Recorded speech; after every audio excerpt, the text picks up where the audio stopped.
Nowadays, gangs try to keep a low profile, wanting as little police attention as possible. But in the 1980s, it was a different story. Black Power and the mongrel mob terrorised small-town New Zealand. They carried out a succession of brutal gang rapes, women abducted and put on the block. Tonight, Sarah Hall meets one of the victims. At the time, a young and innocent schoolgirl. The experience shattered her. But 2 decades later, she's ready to confront one of the men believed to have been involved. And I should warn you, some of what follows may be disturbing. Sally Anderson is today a woman with a mission, a personal development coach, helping clients work out what they want from their lives.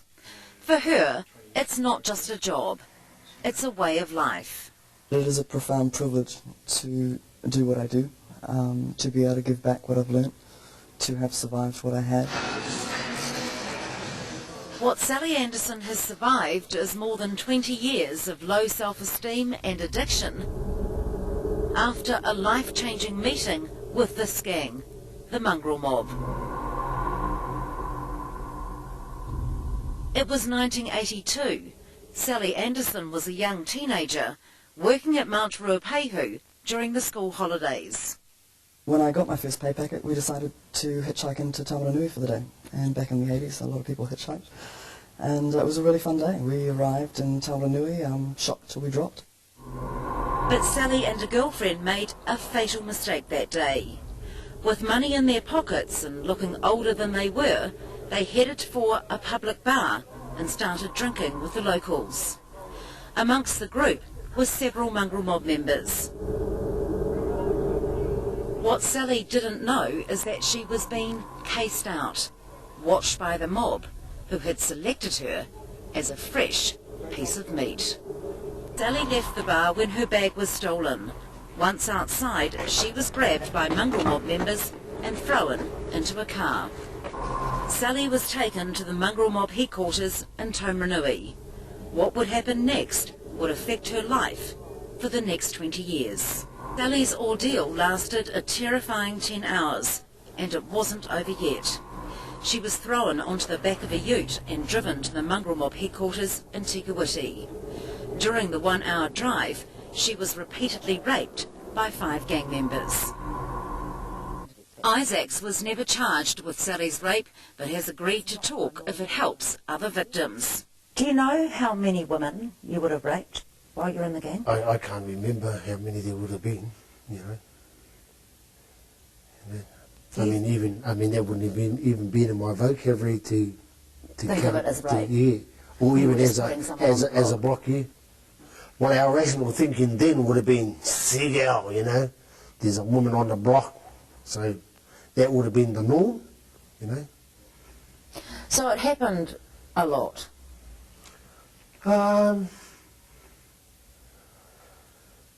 Well, obviously it did, yeah. Sally is waiting nervously in an Auckland hotel.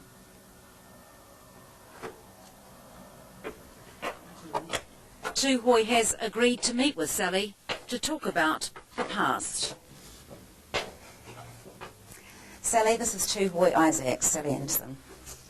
She is face to face with one of the men who may have raped her all those years ago.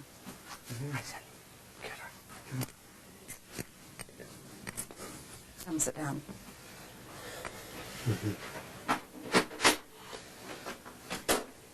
Oh, kia ora everybody. Yeah, just want to, kia ora Sally. I just want to share today, you know, that I'm quite conscious in this interview that it's about what happened to a young girl back in the 1980s. Sally, I really want to say at this moment that I do ask for your forgiveness, whatever happened to you in those times. And I say that from my heart, only because I've had to learn life all over again of who I was and who I am today as a person. Sally? I was thinking about what I would say to you today, and the irony is that we have something in common, and that as a result of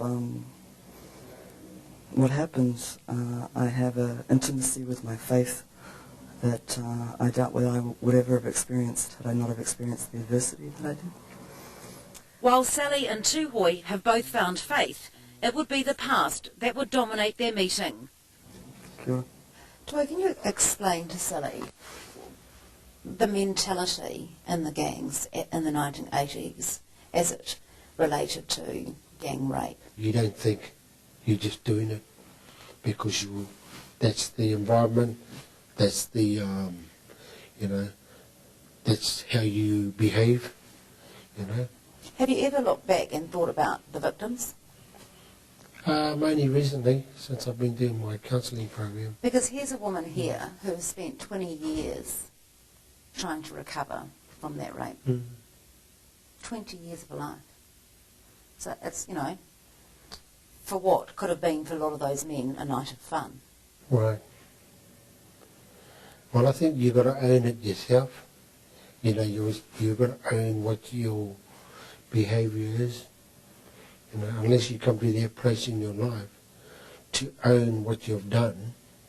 I mean, to a beautiful woman such as Sally, I mean, she does strike me as, beautiful. I mean, I just come in that door, hadn't seen, I wouldn't even recognise the, So even though it was over 20 years ago, clearly neither have forgotten.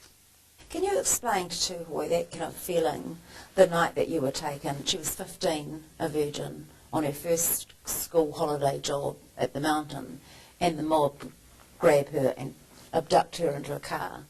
What it felt like as a 15-year-old. Beyond words. Beyond words. I don't think I'll ever experience anything in my lifetime that will take me beyond the concept of what it is to be that terrified. And it has, when you have experienced that level of terror, it is very difficult to relate to the average human being who doesn't understand what it is to go beyond the context of what the mind can cope with. I mean, obviously at the time, the men did not even think about this, what the victim was feeling. I mean, you behaved like animals. Oh, absolutely. I mean, you got a whole lot, I mean, that's the environment. You get involved, you get seduced into that environment, whether you're innocent, virgin, or whether you're a slut, doesn't matter, you're in there. I mean, there's no conscious, I mean... It may as well be a meat carcass. Yeah. Like Drugs, sex, and rock and roll. Rape, murder, I mean, it's the norm. Can you forgive? Yeah, I have. Yeah, without a doubt. As I said yesterday, the only person that suffers in the inability to forgive is the person that can't forgive.